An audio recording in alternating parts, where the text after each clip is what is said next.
حضرت صدیق اکبر کے گھر تشریف لے کر گئے، اور جب گھر گئے جا کر پوچھا کہ میری عائشہ کہاں ہے؟ بتایا جس دن سے آئی ہے کونے میں بیٹھی ہے اور رو رہی ہے، سر اٹھا کر منہ اٹھا کر بات نہیں کرتی، کھاتی نہیں پیتی نہیں، رو رہی ہے۔ پیغمبر پاک قریب تشریف لے کر گئے اور قریب جا کر بیٹھے اور بیٹھ کر پوچھا میری عائشہ اگر تجھ سے غلطی ہوئی ہے نا تو اب بھی توبہ کرو، اللہ کی ذات معاف کر دے گی، اللہ کی ذات معاف کر دے گی۔ اگر تجھے اپنے بارے میں کوئی صفائی پیش کرنی ہے تو میں محمد حاضر ہوں، پیش کرو اپنی صفائی۔ اماں پیغمبر کے چہرے کی طرف دیکھ کر فرماتی ہے کہ اب تو ضبط کے بندھن ٹوٹ گئے، اور ٹوٹتے ہوئے میں نے کہا اگر میں اپنے بارے میں صفائی پیش کروں دنیا کہے گی ہر مجرم اپنے بارے میں اپنے کو صاف کہتا ہے، اگر میرا باپ صفائی کرے تو دنیا کہے گی ہر باپ اپنی بیٹی کی صفائی پیش کرتا ہے، اگر میری ماں سفارش کرے دنیا کہے گی کہ ہر ماں اپنی بیٹی کی صفائی پیش کرتی ہے، اگر آپ میرے شوہر ہو کے صفائی پیش کریں دنیا کہے گی کہ ہر شوہر اپنی بیوی کی صفائی پیش کرتا ہے۔ کہا نا نا، میں کسی قسم کی صفائی نہیں پیش کرتی، میں نے اپنا معاملہ اللہ کی ذات پہ چھوڑ دیا ہے، میں کچھ نہیں کہوں گی۔ پیغمبر پاک نے سنا، سن کے تھوڑی ہی دیر گزری تھی کہ میرے پیغمبر نے اپنی نبوت والی چادر جوں لہرا کر اپنے سر کے اوپر ڈال دی، جو وحی کی آثار کے وقت میں، کیفیت کے وقت میں پیغمبر پاک اپنے چہرے کو چادر سے ڈھانپ لیا کرتے تھے۔ پیغمبر پاک نے چادر مبارک سے اپنا چہرہ ڈھانپ لیا۔ اماں کہتی ہے کہ جب میں نے نظر اٹھا کے دیکھا نا، میں سمجھ گئی کہ اب اللہ کی عدالت سے فیصلہ آنے کا وقت قریب آ چکا ہے، میری برات کا اعلان اللہ کرے گا۔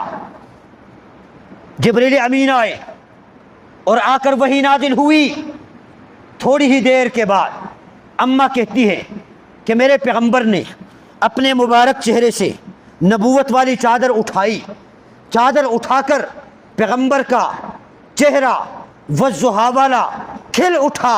اماں کہتی ہے کہ جب میں نے پیغمبر کے چہرے پہ نظر لگائی میں سمجھ گئی کہ پیغمبر کے چہرے پر سرور کے آثار نظر آ رہے ہیں، خوشی کے آثار نظر آ رہے ہیں، مسرت کے آثار نظر آ رہے ہیں۔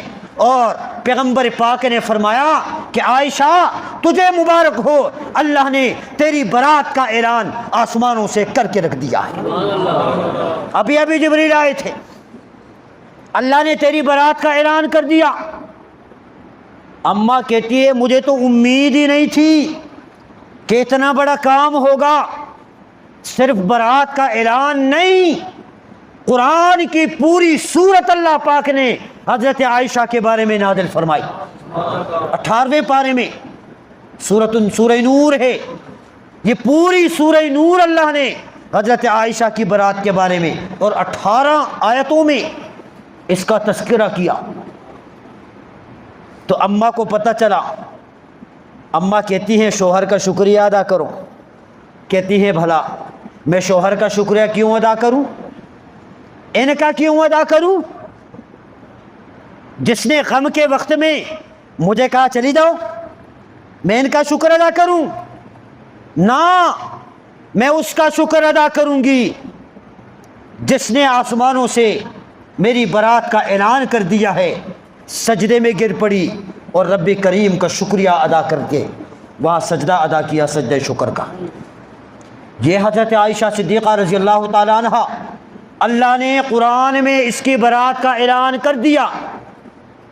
یہ اللہ کی نظر میں عائشہ کا مقام ہے۔ تم داغدار کرتے ہو، تہمتیں لگاتے ہو، اور ادھر قرآن میں اللہ برات کا اعلان کرتا ہے۔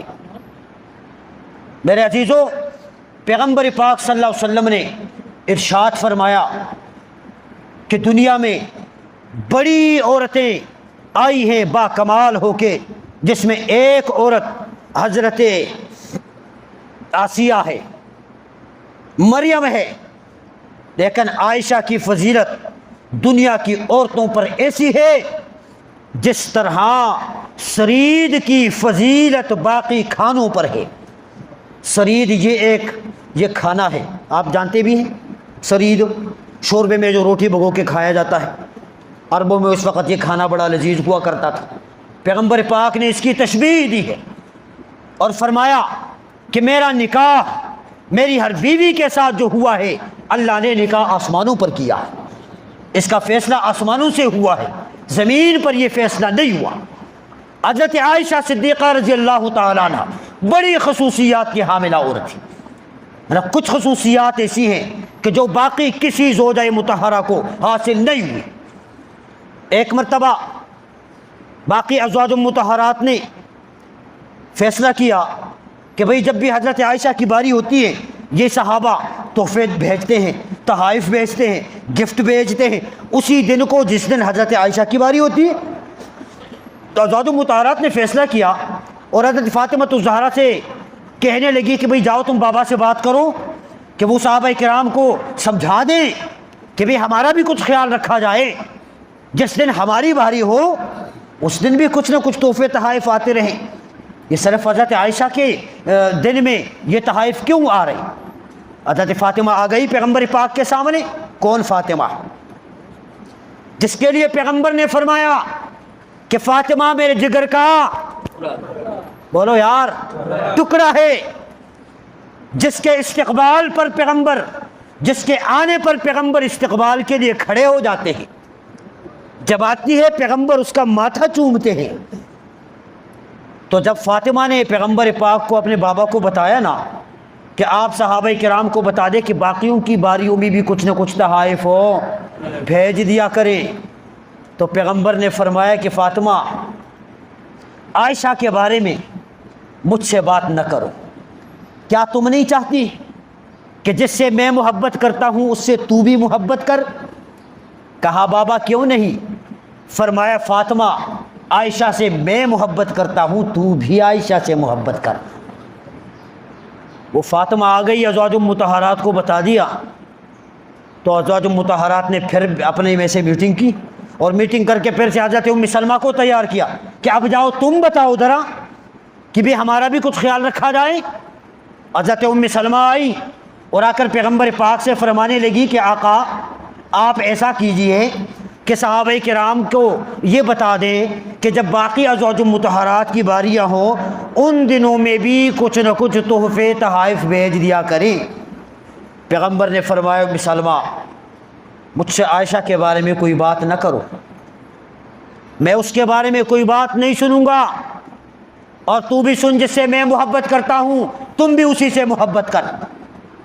یہ پیغمبر کے دل میں محبت تھی۔ ایک خصوصیت حضرت عائشہ کی یہ ہے کہ پیغمبر پاک صلی اللہ علیہ وسلم باقی ازواج مطہرات میں سے جس زوجہ مطہرہ کے بستر پر گئے جبریل نہیں آیا، لیکن عائشہ کے بستر پہ پیغمبر پاک آئے، آسمانوں سے جبریل آ کر رب کا قرآن نازل کیا۔ یہ خصوصیت عائشہ کے علاوہ کسی اور کو حاصل نہیں ہوئی۔ اسی لیے میرے پیغمبر نے فرمایا سلمہ سے کہ بھئی عائشہ وہ ہے کہ میں تم میں سے جس کے بستر پہ جاتا ہوں جبریل نہیں آتا، لیکن اس کے بستر پہ آتا ہوں اللہ کا جبریل عرش سے فرش پہ آ جاتا ہے۔ ایک خصوصیت یہ رہی۔ ایک خصوصیت حضرت عائشہ کی یہ ہے کہ آسمان سے اللہ کا سلام آیا، سوچو یار۔